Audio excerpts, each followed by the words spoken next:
Yo creo que ahora sí estamos listos. ¿Correcto? Sí, profe. Ok, era un asunto acá de mi computadora y es cierto lo que alguien escribió por ahí.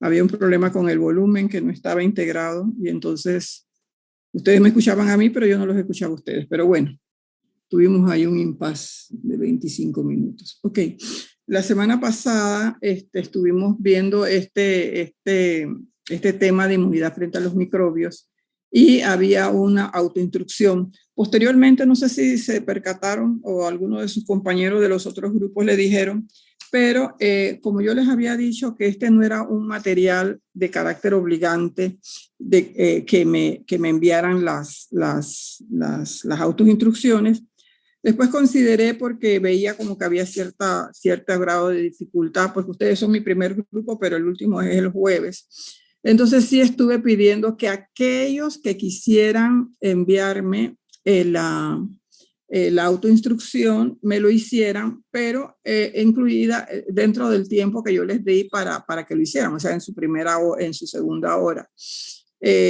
A ustedes pues no se los pedí. Sin embargo, pues fueron muy pocos los que lo enviaron y lo hicieron incluso hasta a mano, lo fotografiaron y me lo mandaron, porque obviamente no iba a dar tiempo para hacer un trabajo súper bonito ni nada, pero lo que a mí me importaba o lo que me interesaba era que ustedes se familiarizaran con estos temas. Yo estoy, y no fue solamente con ustedes, tengo que confesárselos, porque ustedes son mi primer grupo realmente, de toda la semana, sino que durante la semana pues estuve observando que hay cierto grado de dificultad con los conceptos. O sea, todavía hay personas o estudiantes que no tienen claro qué es una vacuna, que no tienen claro qué es una inmunidad celular o una inmunidad humoral, la relación que existe entre la inmunidad innata y la adaptativa. Porque, jóvenes, estos son conceptos que realmente no son de memoria, o sea, ustedes no lo van a encontrar así escrito en un texto, son conceptos que emanan o surgen de el análisis y de la comprensión de las diferentes premisas y consideraciones que hacemos, y asimismo lo plasmo en los exámenes. Entonces me preocupa eso porque recuerden que ustedes posteriormente, cuando finalicen su carrera, si todo permanece igual, y espero que siga así, con respecto al examen de certificación, ustedes van a tener un componente de inmunología en ese examen.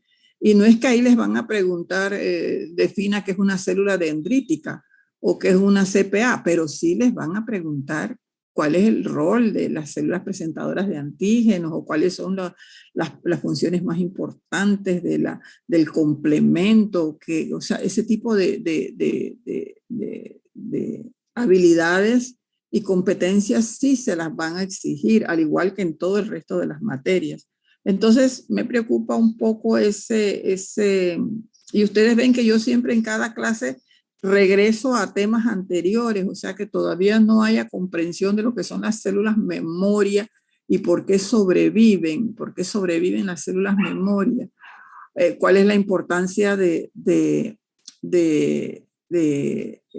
los anticuerpos en función de una situación con y sin anticuerpos. Entonces, ese tipo de cosas que me preocupan un poco.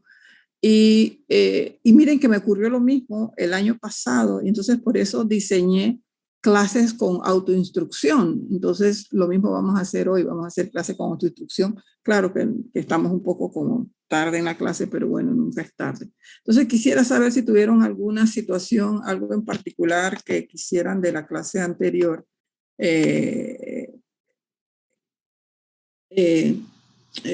platicar o preguntar.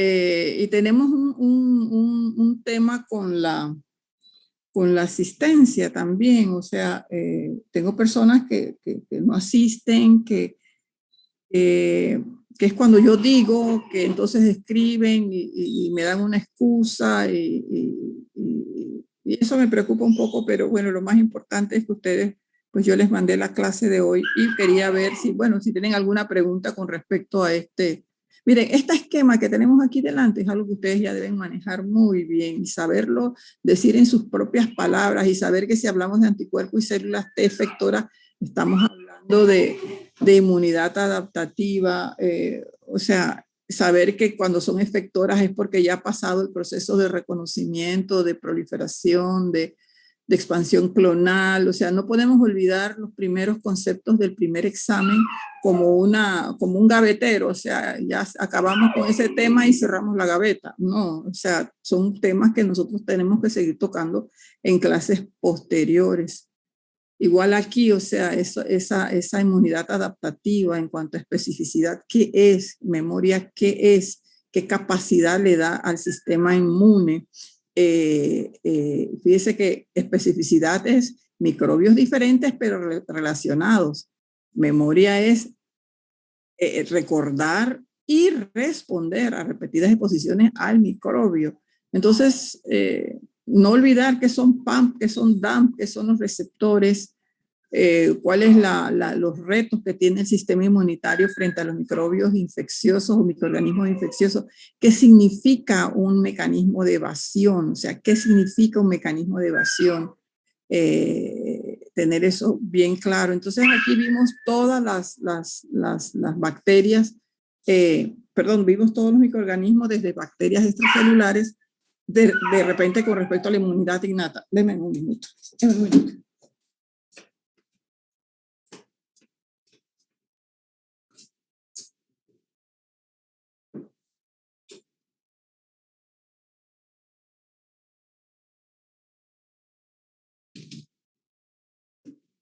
Entonces, cuando nosotros hablamos de inmunidad innata, no podemos olvidar cuáles son los mecanismos de la inmunidad innata, el complemento, la fagocitosis, la respuesta inflamatoria. Y regresamos a que dentro de los mecanismos de la inmunidad innata está la respuesta antivírica, pero no la podemos mencionar en este caso porque estamos hablando de bacterias, lo mencionamos cuando vamos allá al virus, a la respuesta vírica. Entonces, los mecanismos de la adaptativa, ¿cuáles son? Entonces, ya ahí es diferente, ya ahí es específica contra el microbio, ya sea bloqueando la infección, eliminándolo o neutralizando sus toxinas. Entonces, así, y tenemos que ver cuál es dentro de la adaptativa para las bacterias extracelulares, quién es el que predomina, porque recuerden que la adaptativa es humoral y celular, entonces tenemos que es la humoral. Y así vimos los mecanismos de evasión, y ahí están las autoinstrucciones y las bacterias, o sea, fuimos viendo, haciendo un recorrido lo más sencillo. Mire, ese capítulo, si ustedes se tomaron el trabajo y lo revisaron, vieron que es un capítulo que habla de muchas otras cosas, pero nosotros tomamos quizás lo más sencillo, lo que menos complejo fuera para ustedes en el grado de complejidad del sistema inmunológico. Entonces en la adaptativa contra las bacterias intracelulares, acá es la inmunidad celular. Entonces, ahí lo estuvimos viendo todo, los hongos, frente al virus, ahí sí teníamos que hablar entonces de los interferones del tipo 1, de los linfocitos NK, pero ustedes deben ir recordando qué son los interferones del tipo 1, qué son los linfocitos NK, porque eso fue lo que vimos en la primera parte. Pues en la primera parte nosotros nos dedicamos fue a describirles a ustedes todos los componentes, toda la organización, para entonces después aplicarla directamente en diferentes rangos. Aquí vimos los virus, los mecanismos de evasión de los virus. Entonces aquí realmente, para ver, moléculas que, sí, ok.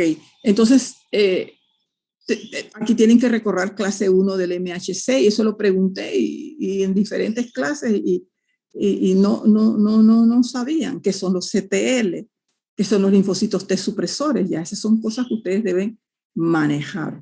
Entonces, frente a los parásitos, pues también qué son los TLR. Ya yo no les voy a volver a explicar qué son los TLR. Y acá es la inmunidad celular. Entonces, cuando yo les pongo a ustedes reducir la capacidad inmunógena o inmunogénica, ustedes deben estar claros qué significa eso de reducir su capacidad inmunógena o inmunogénica, para poder entender cómo lo utiliza el parásito como un mecanismo de evasión. Entonces vimos lo de la vacunación, que ahí fue donde les pregunté, y vimos los diferentes tipos de vacunas y ustedes tenían que trabajar sobre eso. ¿Ok? Entonces, ¿alguna pregunta? Y este pues es un cuadro total, donde están todos los mecanismos, incluso no fue con usted, en otro grupo. Alguien me preguntó que si tenían que poner ganchitos, no sé, ¿cómo van a poner ganchitos? O sea, era completar y decirme cómo es la inmunidad innata para las bacterias extracelulares, cómo es para las bacterias intra, cómo es para los hongos, cómo es para los virus, cómo es para los parásitos, y así sucesivamente, para que ustedes tuvieran un panorama total de cómo trabaja el sistema inmune, a nivel de la inmunidad frente a los microbios. ¿Okay? ¿Alguna pregunta o algún comentario? Profe, entonces los hongos no tienen mecanismo de evasión. Al parecer es bien complicado el caso de los hongos. Es bien complicado el caso de los hongos. Es posible que tengan algo de variación antigénica. Ustedes saben que el hongo es algo bien difícil de erradicar y bien costoso también de erradicar. Y tenemos el caso, por ejemplo, de los hongos en las uñas, por ejemplo. Es bien difícil de erradicar y requiere de medicamentos costosos. Y no solamente eso, también hongos de otro tipo en la piel o hongos cuando hay problemas vaginales también, los hongos, y son difíciles de erradicar y están siempre como muy rodeados de otras premisas u otras consideraciones. Pero sí es complejo, es complejo. Entonces, si no tienen, más nadie tiene ningún comentario ni nada. Ok, voy a pasar rapidito la lista de asistencia. Acevedo. Presente, profe. Gracias, Aguilar. Presente, buenos días. Buenos días, Alveo. Presente. Gracias, Arias. Presente. Batista. Blake. Branda. Presente, profesora. Caballero. Profe, ¿llamó Batista? Sí, señora. Es que escucho entrecortado. Disculpe, si estoy presente. Ok. Caballero. Presente. Gracias, Castillo. Presente. De Gracia. Presente, profe. De Cedas. Presente. De Sousa. Presente, profesora. Domínguez. Buenos días, profe, presente. Elliot, sí, Elliot. Selena. Presente, profesora. Naibet. Presente, profesora. Gracias, Nayeli. Presente, profe. Paola. Presente. Yabonet. Presente, profe. Yadis. Presente, profesora. Ashley. Presente, profesora. Gracias, Nander. Digo, Ashley Guerra. Nander. Ay, se me fue. Guerra. Guerra Ágil, presente, profesora. ¿Perdón? Guerra Ágil, presente. Gracias. Nander Guerra. Ashley Hernández. Presente. Gracias. Amy. Presente. Gracias. Vamos a ver. Martínez María. Presente, profesora. Yacilca. Medina. Daboni. Presente, profesora Medina. Ajá. Montilla. Moreno. Iron. Presente, profesora. Darling. Presente, profe. Gracias, Joana. Presente, Obando. profe. Christopher. Presente, profe. Quijano. Presente, profesora. Ivanka. Presente, profesora. Luis, Presente, profe. Chantal, Kiara, Presente, profesora. gracias. Elena Sánchez, Presente, profesora. Diandra, creo que la vi por ahí. Buenos días, presente. Buenos días. Y Carla Villarreal. Presente. Gracias. Bueno, entonces, no teniendo ningún comentario sobre esto, entonces vamos al tema de inmunología del trasplante. Este es un tema bien interesante y yo les mandé un artículo, creo que el artículo es sobre ese tema. Entonces, en el caso de los trasplantes, es un tema que apasiona porque es un tema que en realidad no ha sido tan, históricamente no tiene un seguimiento como lo ha sido el trabajo con las vacunas, con lo que es el trabajo mismo de comprensión de lo que sucede. Sin embargo, los trasplantes es una realidad hoy en día, a tal punto que en muchos casos, aquí en Panamá, por ejemplo, cuando uno saca su licencia de conducir, hay una pregunta que si uno quiere ser donante. Pues claro está que cuando una persona tiene un accidente fatal, pues ya no puede responder esa pregunta. Entonces, si ven en la licencia que la persona es donante, pueden hacer, pues esa fue la voluntad del individuo, entonces la persona le pueden tomar los órganos que así se necesiten y salvarle la vida a otra persona. Y sin que los familiares puedan intervenir, porque ya esa fue la voluntad del individuo. Ya cuando uno saca licencia, uno es mayor de edad. Sin embargo, hay otros tipos de trasplantes que la persona no tiene que haber sufrido un accidente para ser donador. Por ejemplo, donante de córneas. Hay los donantes de córneas que le donan las córneas a alguien y alguien puede ver, ¿no? Alguien puede ver. En el caso del trasplante hay una serie de definiciones interesantes que ustedes pueden buscar también en el libro, las vamos a discutir muy básicamente. Un injerto, pues obviamente es una célula, un órgano, un tejido que viene de un donante hacia un receptor. Entonces, ¿qué es el receptor? El receptor es el anfitrión, quien va a recibir ese injerto. La transfusión de sangre, como es una transfusión de células sanguíneas, también se considera un injerto. Un rechazo, obviamente, se refiere a cuando el receptor no acepta, o el anfitrión no acepta inmunológicamente el injerto o el trasplante. Y entonces eso da lugar a una serie de situaciones en las cuales pues el individuo pues no lo va a aceptar. Entonces, ¿qué es un injerto autógeno? Es un injerto trasplantado de un sujeto a sí mismo, o sea, de sí mismo a sí mismo. ¿Eso qué quiere decir? ¿O cuándo se les ocurre que hay un injerto autógeno? A ver. Profe, cuando hay alguna quemadura. Exacto. Sí, déjenme ver.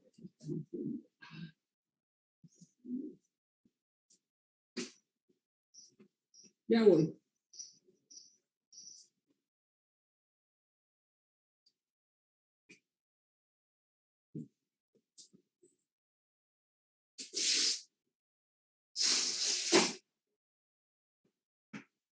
A ver, explícame eso de la quemadura. Explícame eso un poquito de la quemadura. ¿Quién me habló?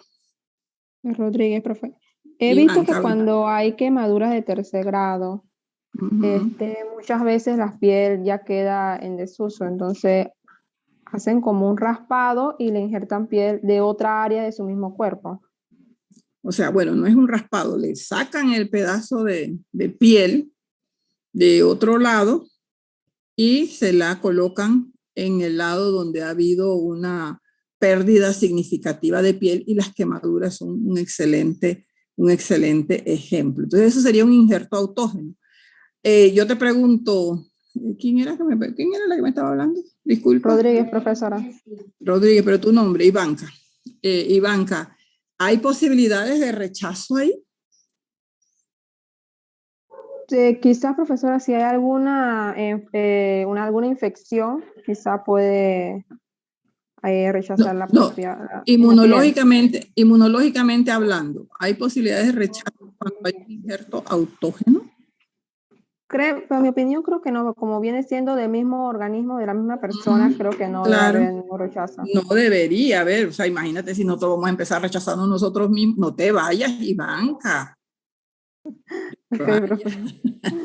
Imagínate si uno va a empezar a rechazarse uno mismo, entonces ¿dónde vamos a quedar? Aunque hay por ahí que se rechaza a sí mismo, ¿no? No se puede ni ver ni en el espejo. Pero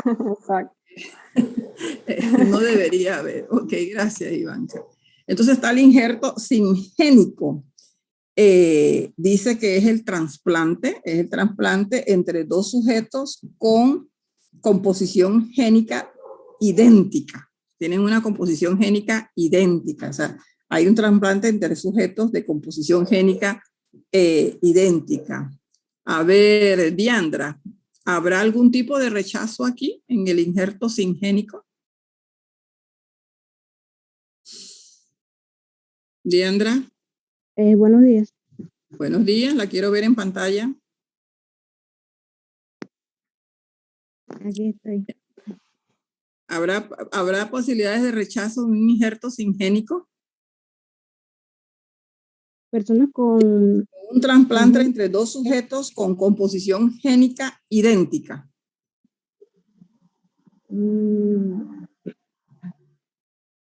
Composición génica idéntica. No sé, profa. Oye, pero si Podría estás ser. diciendo que son composición génica, ¿quiénes tienen composición génica idéntica? De repente, una madre con un hijo pueden tener composición génica idéntica. Dos hermanos pueden tener composición génica idéntica. ¿Habrá rechazo ahí? En ocasiones, bueno, lo que he escuchado con respecto a los trasplantes de órganos, a veces sí no son compatibles. No, pero estoy Entonces, sí hablando aquí que podría haber. son composición génica idéntica.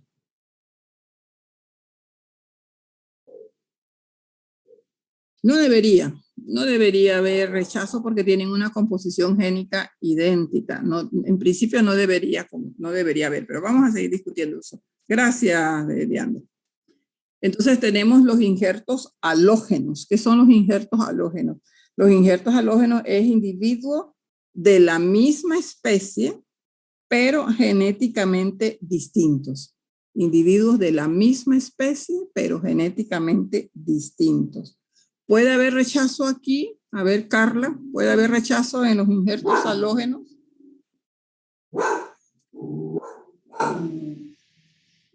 Carla. Se me fue Carla. Profe, ya voy. Es que demoren en la cámara. Bueno, vaya platicándome, pues. ¿Puede haber rechazo en los injertos halógenos? Entiendo que son de la misma especie, pero genéticamente distintos. Digo yo que sí. Sí, yo pienso sí que también. Entonces está el injerto, ay Dios mío, ahora este perrito no deja de ladrar. Está el injerto xenógeno. ¿Qué es el injerto xenógeno? Es el injerto trasplantado entre sujetos de diferentes especies. A ver, vamos a ver aquí a quién llamo. ¿Quién es voluntario aquí hoy que quiero? Que no he escuchado nunca. ¿Ve? Tengo muy pocos voluntarios en este grupo. A ver, que nada más que... Dígame, ¿quién me llama? En este caso podríamos poner como ejemplo, hay veces que también se utiliza la piel, o no sé, la escama, la piel del pescado, pues. Uh-huh. Ese sería un ejemplo de esto. ¿Y para qué usan la escama de la piel de pescado? En caso, por ejemplo, cuando la persona también sufre algún tipo de quemadura, como Ajá. mencionó la compañera en el primer ejemplo. Ya. Ajá, ok. Blake, ¿qué me tiene que decir? Blake, que levantó la mano. Profesora, eso era como voluntaria con Bueno, respecto al injerto xenoantígeno, que por ejemplo la ciencia han encontrado compatibilidad del cuerpo humano y de sus tejidos con animales como el cerdo, y que los han utilizado para curar y para trasplantar algunos tejidos. O sea, era manera de voluntariado, profesora, disculpe. No, está muy bien, no, está muy bien tu aporte, es cierto. Más allá del área de peces, uno de los animales que más se utiliza para injertos xenógenos, que son entre diferentes especies, es el cerdo. Entonces, tú misma, Blake, ¿hay posibilidad ahí de rechazo?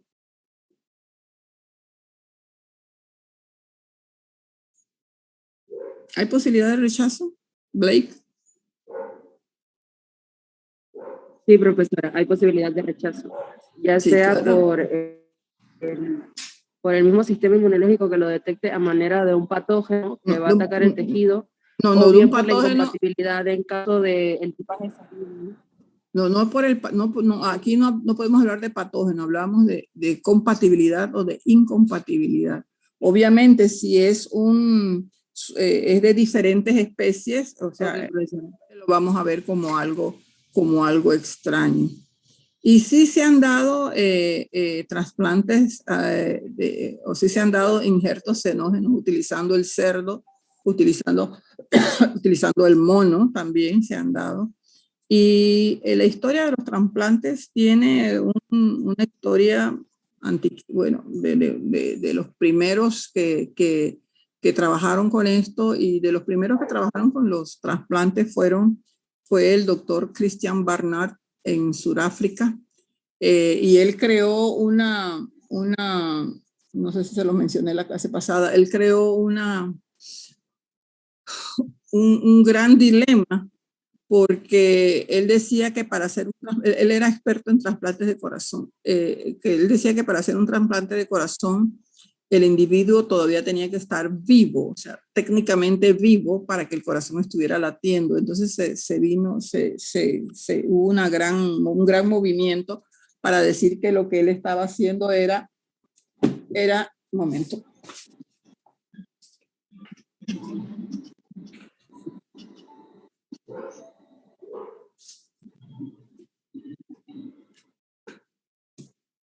Disculpen, que lo que él estaba haciendo era matando a las personas, porque obviamente al retirar el corazón la persona dejaba la persona fallecía. Entonces comenzaron a hacer un gran movimiento para definir lo que era la muerte, o sea, qué era la muerte, o sea, cuando una persona estaba muerta, cuando dejaba de respirar, cuando el cerebro dejaba de funcionar, cuando el corazón dejaba de latir y dejara de latir.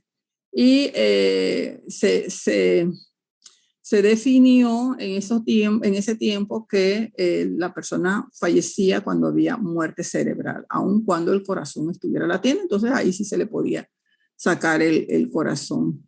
Pero él fue un pionero y trabajó hasta el final. Y fíjense que irónicamente sus manos eran su instrumento más preciado.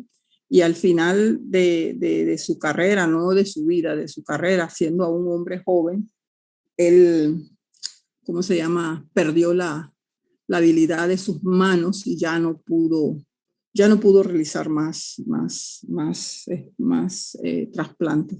Pero sí fue un hombre de avanzada.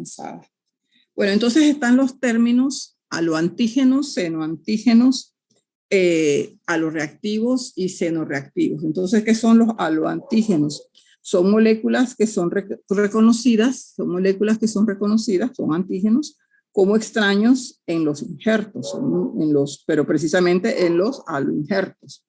¿Y qué son los xenoantígenos? Son moléculas que son reconocidas como extrañas en los senoinjertos. Ellas son las moléculas que son reconocidas como extrañas. Entonces, ¿qué son los aloreactivos y los senoreactivos? Los aloreactivos son linfocitos que los anticuerpos utilizados son linfocitos y son anticuerpos que reaccionan con los aloantígenos. Los aloreactivos son linfocitos o anticuerpos que van a reaccionar con los aloantígenos, y los senoreactivos son linfocitos o anticuerpos que van a reaccionar con los senoantígenos. ¿Ok? Entonces, en la inmunología del trasplante, obviamente, priva mucho o se habla mucho de la terapia inmunosupresora. Entonces, ¿qué es la terapia inmunosupresora? Son mecanismos inmunológicos que tienen que generarse o instaurarse para prevenir después del trasplante el rechazo. ¿Por qué? Porque el injerto va a ser reconocido como algo extraño. Jóvenes, nos queda menos de 1 minuto, entonces vamos a esperar vamos a salirnos y regresamos en un momentico. ¿Les parece? Regresamos en un momento. ¿Ok? Ok, profe.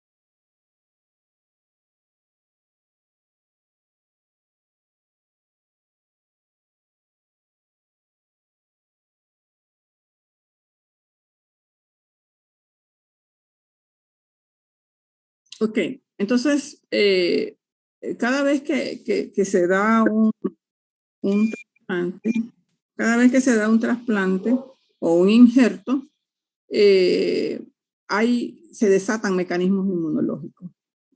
Entonces, lo que se ha ideado o lo que se ha diseñado son las llamadas vías o agentes inmunosupresores. ¿Qué hace un inmunosupresor? Un inmunosupresor lo que hace es que inhibe o suprime el sistema inmune para que el sistema inmune no eche a andar los mecanismos inmunológicos de rechazo hacia el trasplante. Entonces, una inmunosupresión lo que hace es que evita, como ahí viene en la X, al sistema inmune, para que el sistema inmune entonces genere un rechazo. Sin embargo, esa disminución de defensa en los pacientes inmunosuprimidos los pone y los hace muy propensos o lábiles o muy débiles para enfrentar otro tipo de situaciones en las cuales sí necesitan un sistema inmune competente, eficaz, rápido, que es que, por ejemplo, un paciente inmunosuprimido en un proceso de trasplante no puede, bajo ninguna circunstancia, tener una infección o un problema que requiera un sistema inmune intacto, un sistema inmune eficaz, óptimo. Entonces, esos pacientes muchas veces sobreviven al trasplante, pero no sobreviven a una infección o a un problema en lo que se requiera pues, el uso de un sistema tan importante como el sistema inmunológico. Entonces, el trasplante es obviamente, voy a pedirle aquí a alguien que me lo lea, por favor. Voy a pedir aquí a Alveo, por favor, que me lo lea. ¿Veo? Trasplante.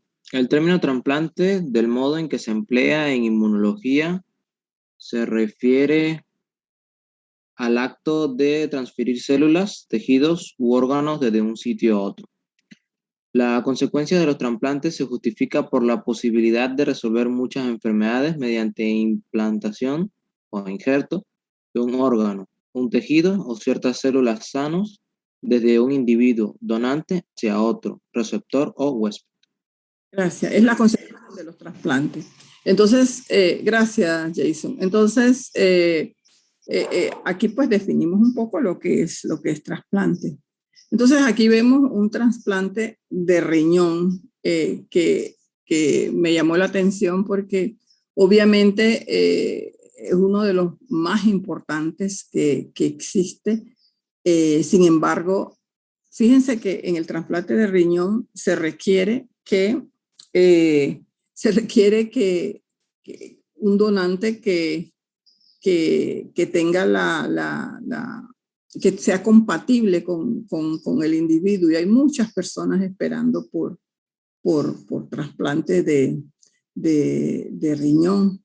El cirujano hace una incisión, luego se coloca el nuevo riñón dentro de la parte baja del abdomen.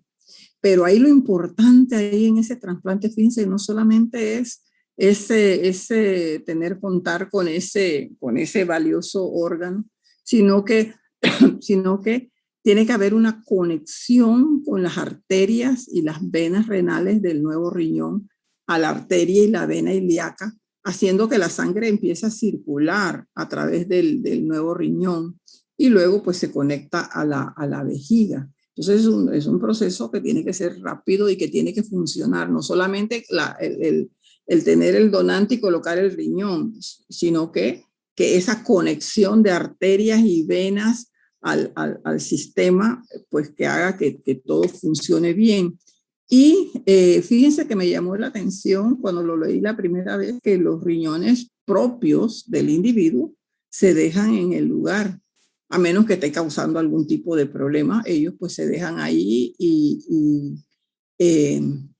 o que están demasiado grandes o que hay algún problema, pero se dejan ahí y ellos ya pues se deterioran, ahí no van a funcionar, o sea, no tienen ningún sentido. Yo decía que porque no lo sacaban, pero bueno, dicen que se dejan a menos que haya alguna razón importante. Entonces es interesante este trasplante. Profesora, Dígame usted. o sea que le ¿Quién me habla? ¿Quién me habla? Ashley Hernández, Dígame, Ashley. le dejan el riñón ahí, pero durante un trasplante le ponen otro y le dejan el que ya no estaba funcionando bien allí, ¿o cómo? Sí, no, mire que dice que ahí dice que sí, que se lo dejan en el lugar, a menos que esté causando algún tipo de problema, ya sea hipertensión o que haya una infección o que se haya crecido tanto que esté demasiado grande que entonces no cabe el nuevo. Entonces lo que importa es tener la cavidad y el espacio para el nuevo. Pero miren, aquí dice que se dejan en el lugar. Se dejan en el lugar. Interesante. Claro, se dejan en el lugar, pero le quitan el acceso al sistema circulatorio, ¿no? Porque el sistema circulatorio va a ser para el nuevo. Para el nuevo. ¿Ok? ¿Estamos claros? Voy a hacer una pregunta. Dígame, Eliot. Si digamos que hay un paciente que tiene cirrosis o algo así, ¿cómo se haría? ¿Se deja el riñón ahí? No sé. Cirrosis en el riñón.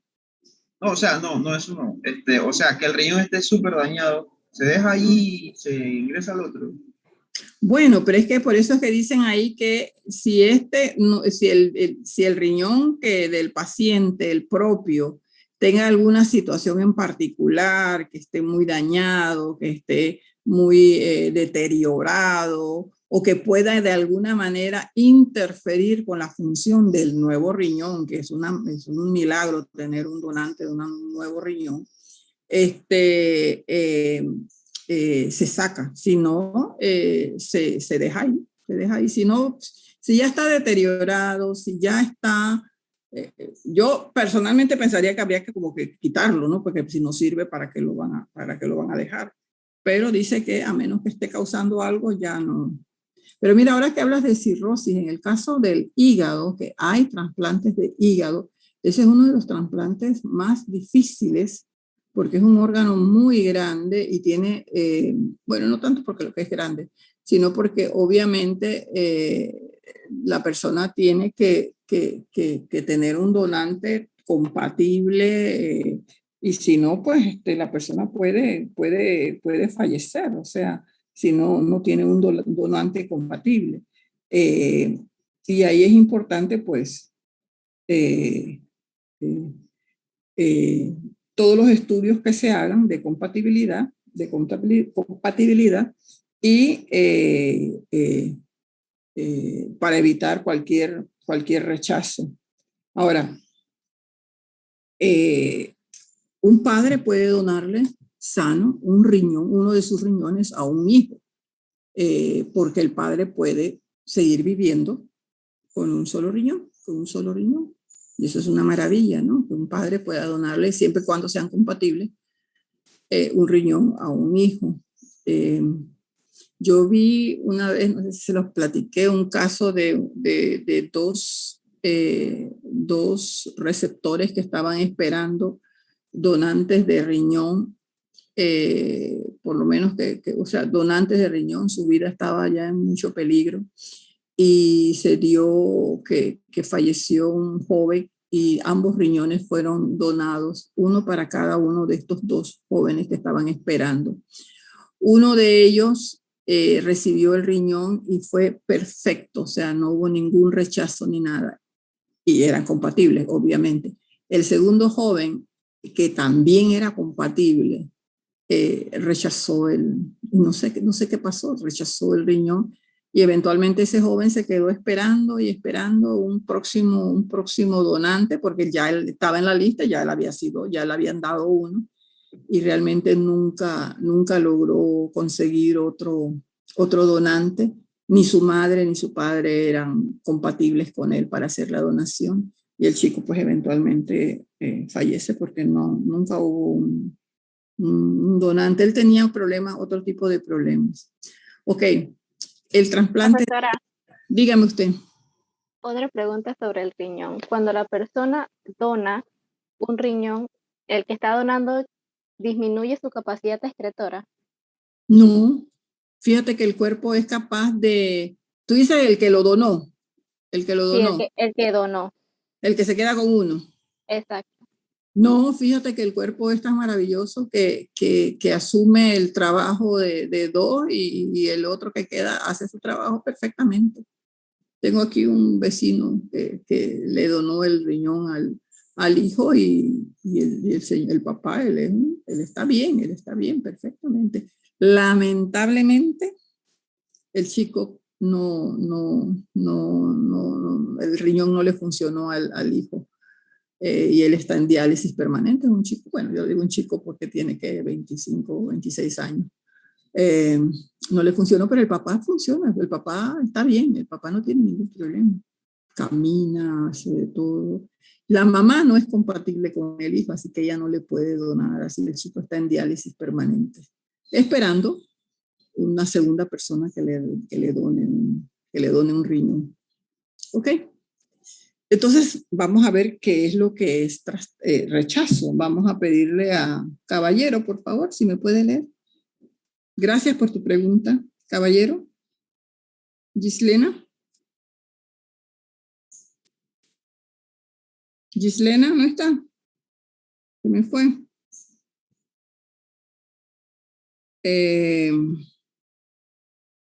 Acevedo. Sí, profe, aquí estoy. Ya le Diga, leí. por favor, gracias. El trasplante de tejido. El trasplante de tejido de un sujeto a un receptor con una composición génica diferente lleva una respuesta inmunitaria específica llamada rechazo, que puede destruir el injerto. Las principales dianas moleculares en el rechazo del aloinjerto son las moléculas de las clases 1 y 2 del MHC. Ok, no te me vayas, Alison. No te me vayas, Alison. Ok, Alison. Primero, y el que sabe, pues la puede ayudar aquí. Si estamos hablando de aloinjerto, ¿de qué estábamos hablando? De un aloinjerto, un injerto halógeno. ¿De qué estábamos hablando? ¿Qué tipo de trasplante es ese? ¿Entre quién y quién? De individuos de la misma especie, pero que genéticamente eran distintos. Perfecto. Entonces, por eso hay un rechazo. Entonces, ¿quiénes son las principales dianas moleculares en el rechazo del aloinjerto? Las moléculas de clase 1 y clase 2 del MHC. ¿Y qué es el MHC? A ver, Amy, ¿qué es el MHC?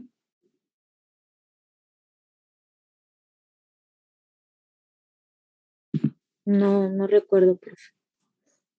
El complejo principal o mayor de histocompatibilidad. Y la clase 1 y clase 2, ¿con qué tipo de linfocitos están relacionados? A ver, ¿quién sabe? Con los TCD8 y los CD4. ¿Y cuál con cuál? A ver. La clase 1 con los CD8 y la clase 2 con los CD4.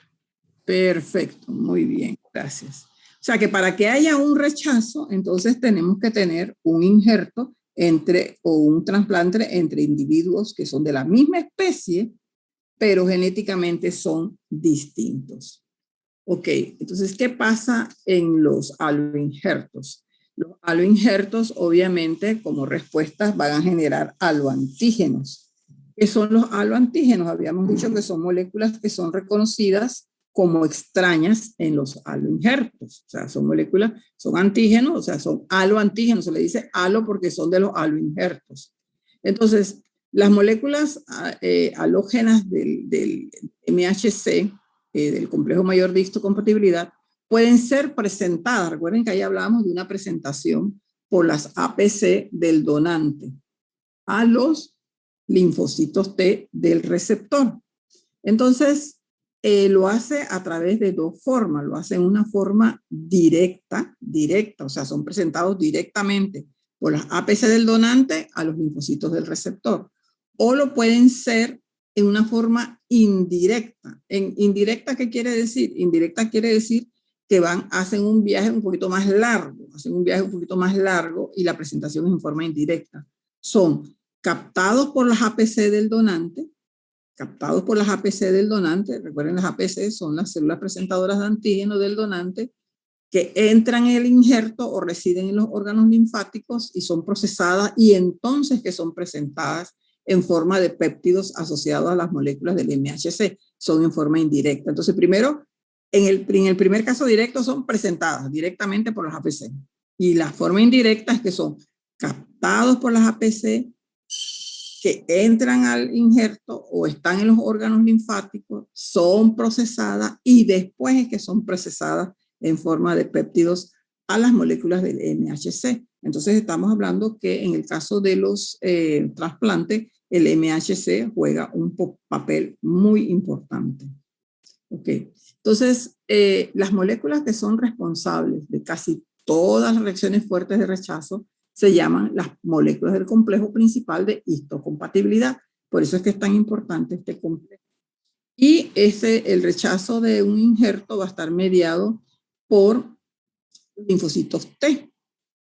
Los linfocitos T. ¿Es inmunidad de qué tipo? ¿De qué tipo es los linfocitos T? ¿De qué tipo de inmunidad es? A ver, Paola. Paola, ¿se me fue? Paola no está. Jabonet.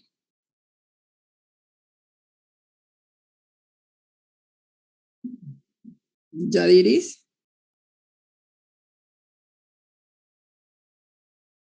Yadiris tampoco está. ¿Y qué se me hicieron? Se me fueron todos. Aquí, profesora.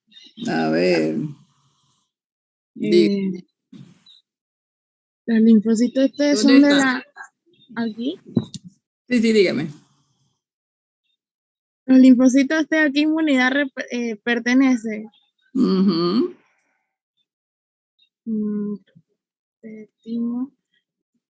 Creo que es la adaptativa. ¿De cuál?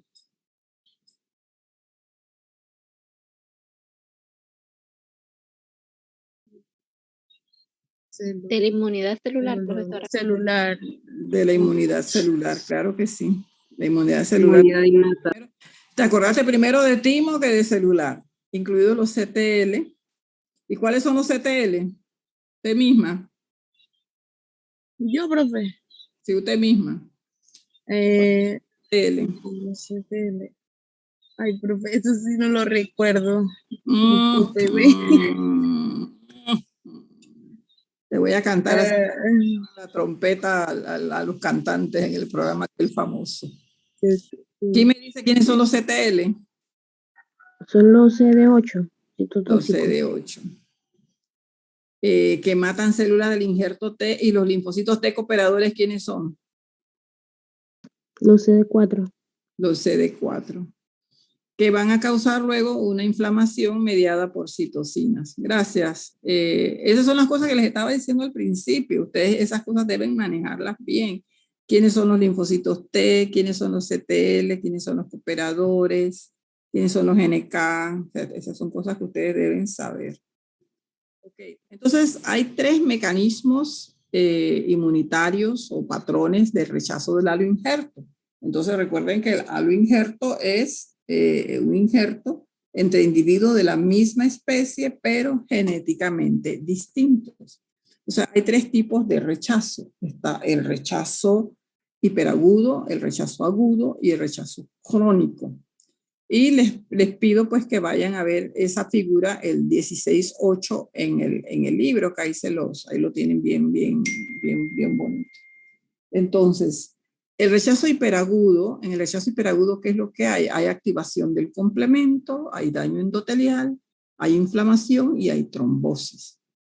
En el agudo es diferente, hay lesión de células parenquimatosas, hay inflamación intersticial y hay endotelitis. Y en el rechazo crónico, que es un rechazo más bien de tipo, es una inflamación crónica en la pared vascular y hay proliferación de células musculares lisas en la íntima es parte de la capa interna del vaso y hay oclusión vascular. Entonces, cualesquiera de estos tipos de rechazo obviamente genera pues una condición importante para el paciente. Entonces aquí vamos a leerlo en otro esquema que me parece que lo explica un poquito más largo. A ver, Selena, por favor, ¿me lo puede leer? ¿Cuál de las dos, profesora? ¿Qué cosa? La que tengo. Perdón. Selena Domínguez. Selena Domínguez. Ok, profesora. Tipos de rechazo. Rechazo hiperagudo. Tiene lugar en los primeros minutos de haber realizado el trasplante, por acción de anticuerpos preexistentes en la circulación del receptor. El rechazo se produce por activación del complemento y los anticuerpos involucrados pueden ser de clase IgM o de clase IgG preformados. Rechazo agudo. Tiene lugar las primeras semanas del trasplante como consecuencia de la respuesta adaptativa por el reconocimiento directo de HLA del donante. Tiene diferencias de HLA de clase 1 entre el donante y el receptor y se activan los linfocitos T CD8. Diferencias de HLA de clase 2 se activan los linfocitos T CD4, provocando vasculitis o trombosis.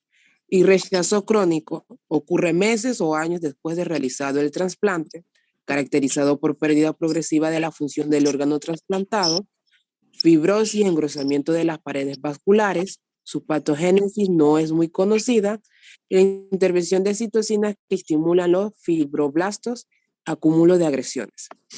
Ok, no te me vayas, Selena, no te me vayas. No te me vayas, Selena, no te me vayas. En el rechazo hiperagudo, de acuerdo a lo que me acabas de leer, ¿cuál es el tipo de inmunidad que impera? ¿Cuál es el tipo de inmunidad importante para este rechazo hiperagudo?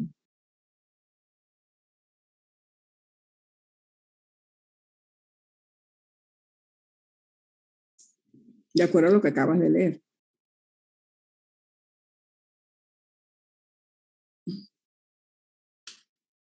Inmunidad innata, profesora. No, nada que ver. Nada que ver. Si estamos hablando que hay acción de anticuerpos. Estamos hablando de inmunoglobulina M, estamos hablando de inmunoglobulina G, estamos hablando de estas células importantes. ¿De qué tipo de inmunidad estamos hablando entonces? La adaptativa, profesora. ¿Pero cuál de la adaptativa? Celular, profesora. No, señora. La celular tiene que ver con anticuerpos. ¿Cuál es la que tiene que ver con anticuerpos?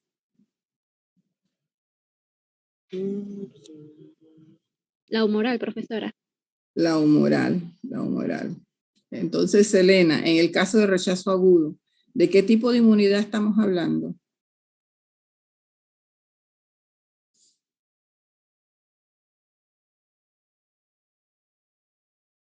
¿De qué tipo de inmunidad estamos hablando?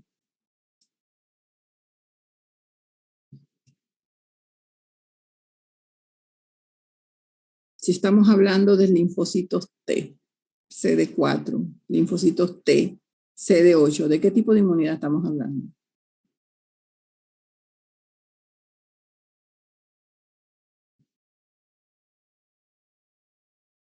A ver, ¿quién sabe? La celular. Claro, la celular. Entonces, no te me vayas, Selena.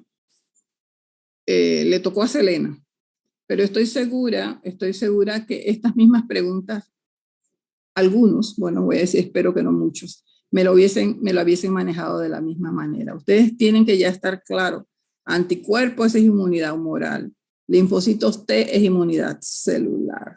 Ambas pertenecen a la inmunidad adaptativa. Y es más, ahí se lo dicen, como consecuencia de la respuesta adaptativa. Ok. Gracias, Selena. Entonces, ¿cómo hacemos para prevenir y tratar el rechazo del halo injerto? Que recuerden que el halo injerto se da entre individuos de la misma especie, pero genéticamente diferentes. Entonces, hay una serie de criterios que se pueden utilizar para esto. Se pueden utilizar fármacos inmunosupresores que inhiben o matan a los linfocitos T para evitar pues, que se rechace el injerto, el halo injerto. También ese es un mecanismo. Un segundo mecanismo es la inmunosupresión del anfitrión. Bueno, se puede inmunosuprimir al anfitrión. O se puede minimizar la inmunogenicidad del injerto. ¿Qué significa minimizar la inmunogenicidad del injerto? Significa que hago que el injerto sea menos extraño al sistema inmune. Que el injerto se le reduzca o se le minimice la capacidad inmunogénica de ser extraño y de generar anticuerpos y por lo tanto que evitar el rechazo. O sea, que si yo minimizo la inmunogenicidad del injerto, obviamente yo le estoy quitando esa capacidad de rechazo, esa capacidad de que el sistema inmune lo vea como extraño. La mayor parte de la inmunosupresión se dirige a la respuesta de los linfocitos T, y pues se usan fármacos citotóxicos, inmunosupresores o anticuerpos contra los linfocitos T. Lo importante ahí es prevenir y tratar el rechazo del halo injerto. Entonces, el trasplante xenógeno, habíamos dicho que era entre diferentes especies y realmente este tipo de trasplante causan un rechazo hiperagudo, y es de órganos más bien lo que llaman órganos sólidos, pero obviamente también hay una presencia de anticuerpos naturales y ese es un trasplante que a todas luces lleva todas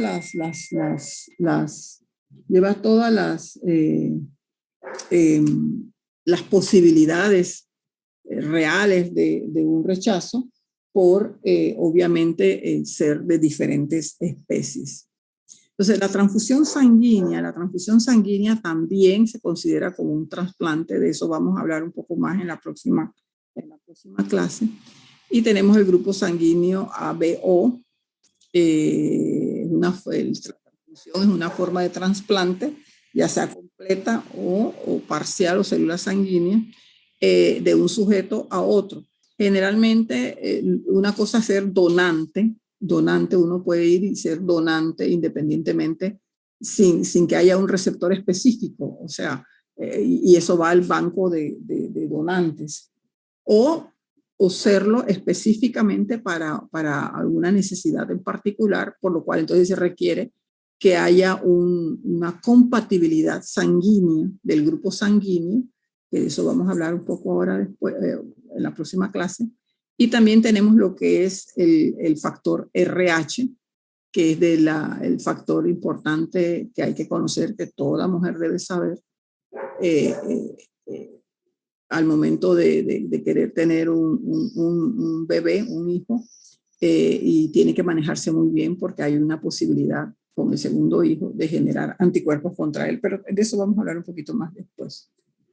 Entonces, están las trasplantes de células hematopoyéticas, que son generalmente muy dadas al rechazo y generalmente pues siempre tiene que haber la inmunosupresión preparatoria. Están los trasplantes de médula ósea, que también pueden a menudo causar una inmunodeficiencia grave, que por esa inmunosupresión muchas veces los hace proclives o que sean sujetos a infecciones.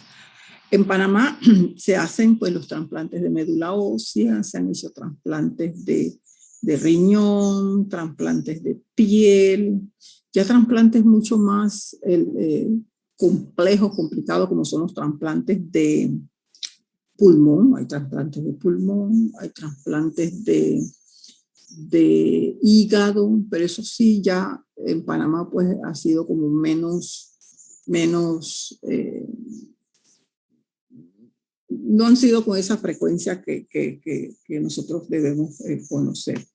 Entonces, antes de entrar a la inmunidad antitumoral, no sé si tienen alguna pregunta de este tema.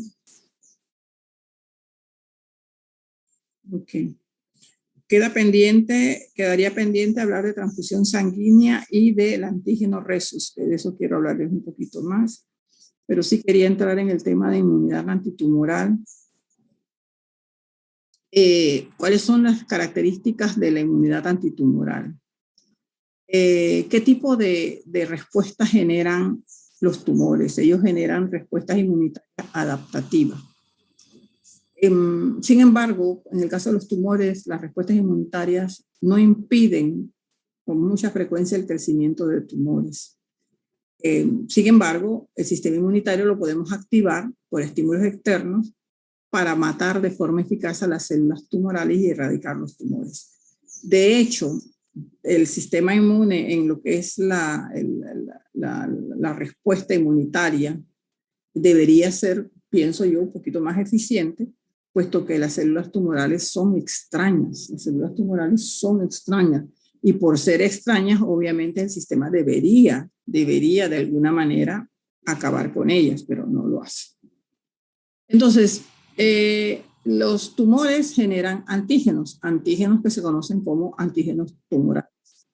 Y esos antígenos tumorales que aparecen en la superficie del tumor son reconocidos por los CTL y se convierten en la principal diana de la inmunidad antitumoral, los antígenos tumorales. Obviamente, esos antígenos se expresan solamente en las células tumorales, no en las células normales. Y se llaman antígenos específicos de tumores. Por eso es que el sistema inmune solamente va a atacar a esos antígenos tumorales sobre esas células y no sobre las células normales. Y esos antígenos tumorales a veces se pueden expresar en las células normales y eso es un desastre. Porque entonces van a ser vistos como, las células normales van a ser vistas como extrañas. Y se denominan antígenos asociados a tumores, son antígenos asociados a tumores. Y se encuentran, se pueden expresar en las células normales. Recuerden que cuando se habla de antígenos estamos hablando de una molécula de naturaleza proteica, igual que los anticuerpos, por eso hablan de expresión. Entonces, la respuesta inmunitaria frente a los tumores es de dos tipos, es innata y es adaptativa. En el caso de la innata, participan los linfocitos NK y los macrófagos. En el caso de la adaptativa, obviamente van a participar la inmunidad celular a través de los linfocitos T y la inmunidad humoral a través de los anticuerpos. A través de los anticuerpos. Son los dos grandes paraguas inmunitarios frente a los tumores, la innata y la adaptativa. Entonces recuerden que siempre habíamos dicho que en el caso de la innata y la adaptativa, ellos siempre trabajaban en forma conjunta. Recuerden que ellos no trabajan en forma separada, trabajan en forma conjunta. Pero los tumores también se pueden evadir. Entonces hay dos tipos de mecanismos. Están los mecanismos intrínsecos, en los cuales los tumores pierden expresión de antígenos. Entonces, a perder esa expresión de esos antígenos tumorales, entonces no se desencadenan respuesta inmunitaria. Los antígenos tumorales de repente pueden ser inaccesibles al sistema inmunitario. Y los tumores se pueden unir a moléculas que inhiben la respuesta inmunitaria. Fíjense que en los tres casos hay inhibición de la respuesta inmunitaria, ya sea por pérdida de expresión de antígenos, por tornarse esos antígenos inaccesibles o porque los tumores se unen a moléculas que inhiben la respuesta inmunitaria. Y esos productos, también productos secretados por los tumores, pueden suprimir la respuesta inmunitaria antitumoral. Entonces, esto se convierte en mecanismos intrínsecos de evasión inmunitaria. Pérdida de expresión, inaccesibilidad, unión a moléculas que inhiben respuestas inmunitarias o simplemente productos que inhiben o suprimen la respuesta inmunitaria. La extrínseca también constituye una evasión de respuesta. Ahí tenemos tres tipos de supresión celular extrínseca a través de macrófagos, linfocitos T o células supresoras. Entonces, tenemos intrínseca, pérdida de expresión, inaccesibilidad y unión a moléculas que inhiben la respuesta o de productos secretados. Extrínseca, macrófagos, linfocitos T reguladores y las células supresoras mielocíticas. Entonces, ¿cuál es la inmunoterapia para los tumores? Ahí hablamos de respuestas inmunitarias activas a través de vacunación y aumento de la inmunidad del anfitrión. O sea, se aumenta la inmunidad del anfitrión para controlar de alguna manera o poder erradicar al tumor. Entonces se hace a través, por ejemplo, de inmunoterapia pasiva con linfocitos T y anticuerpos directamente. Y esa inmunoterapia está diseñada para potenciar la respuesta inmunitaria activa frente a los tumores y básicamente sería una forma de poder de alguna manera estimular la respuesta inmunitaria, ya sea en forma activa o en forma pasiva. Ustedes deben recordar en ambos casos cuáles son los conceptos que se manejan ahí con activa y pasiva. Yo creo que aquí era la última. Esta es la última. Vamos a terminar aquí. Yo les había mandado una clase adicional, pero ya por el problema que tuvimos de tiempo no la voy a dar en 20 minutos. Vamos a terminar aquí. No se me vayan todavía, que voy a pasar mi lista otra vez, porque creo que me falta. Perfecto. Dígame. Disculpe, una pregunta con respecto a la nos mandó a nosotros un artículo de 4 páginas. Ajá. Mi pregunta es si tenemos que hacer un resumen, un vocabulario o ampliar el tema. Porque Blake. No encuentro indicaciones. Sí, profesora. Blake, al inicio del semestre, cuando mandé el primer artículo, les mandé el formato de cómo ustedes deben presentar los artículos. Y ahí está en detalle todo lo que tienen que hacer. ¿Lo recuerda? Vale, pues, ya lo busco, es que entre tantos mensajes se pierden. No, es que yo, con respecto a los artículos solamente mandé ese la primera vez y les recordé con el segundo que ustedes deben usar el formato que usé la primera vez. Ustedes tienen un formato de presentación del artículo. ¿Ok? ¿Estamos? Una pregunta, si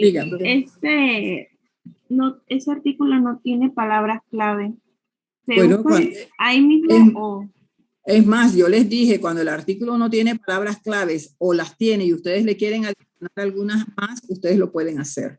Ustedes buscan sus palabras claves. Me parece que esa indicación también se las había puesto en aquella ocasión. Es más, les dije, si el artículo no tiene conclusión, ustedes le dan una conclusión. Y si tienen, de todas formas, al final tienen que poner sus consideraciones. Lo que el grupo opinó del tema, del artículo. ¿Ok? Bueno, voy a rapidito pasar la lista. Aguilar. Presente. Alveo. Arias. Batista. Blake. Presente. Branda. Presente. Caballero. Presente. Castillo. Presente. De Gracia. De Cedas. Presente. De Sousa. Presente, profesora. Gracias. Domínguez Elliot. Presente, profesora. Selena. Presente, Domínguez. Naibet. Presente, profesora. Nayeli. Presente, profe. Flores. Yabonet. Paola. Presente, profe, Yabonet. Yariris. Me va a terminar el tiempo. Nander. Guerra. Presente, profesora. Gracias. Rodríguez Chantal. Martínez Yacilca. Bueno, vamos a quedar así porque ya no nos queda mucho tiempo, entonces nos veríamos la próxima semana y terminaríamos con los pocos temas que nos faltaron ahora. ¿Ok? Entonces, nos vemos, jóvenes, tengan una excelente semana. Igual, profesora. profesor. Profe, igual. Y estudien, por favor. ¿Ok? Chao. Chao, profe. Ahora es hora. Chao, hasta luego.